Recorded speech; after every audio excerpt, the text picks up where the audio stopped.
Welcome to the Slop Farm. Enjoy the video. You begin by confirming your Microsoft account credentials. Sign in on account. Microsoft. To verify email and password. Once done, make sure your Xbox profile and Minecraft Bedrock share the same Microsoft account because mismatched accounts block entitlements. Enable two-factor authentication so recovery options are available. This prevents lockouts and helps with verification. If prompted for verification codes, check your recovery email or phone immediately.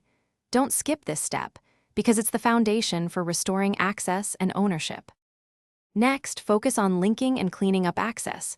You sign out of Minecraft and the Xbox app, then reboot the device to clear cached tokens.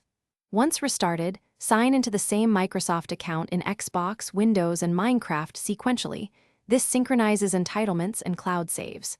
Make sure Minecraft has storage and network permissions. Without these, sign-in can fail silently. If sign-in prompts an account picker, choose the exact email tied to purchases. Consistency fixes most ownership and multiplayer permission issues. Finally, you launch Minecraft Bedrock and confirm marketplace items, realms access, and that your worlds load from the cloud. This proves the account link worked. Test multiplayer by joining a friend's world. Make sure your Xbox Live profile shows online.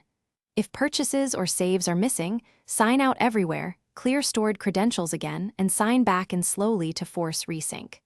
Troubleshooting tip: if nothing fixes it, use Microsoft Account Recovery and prepare proof of purchase. This speeds up support resolution. Thanks for watching. Consider subscribing if we helped you today.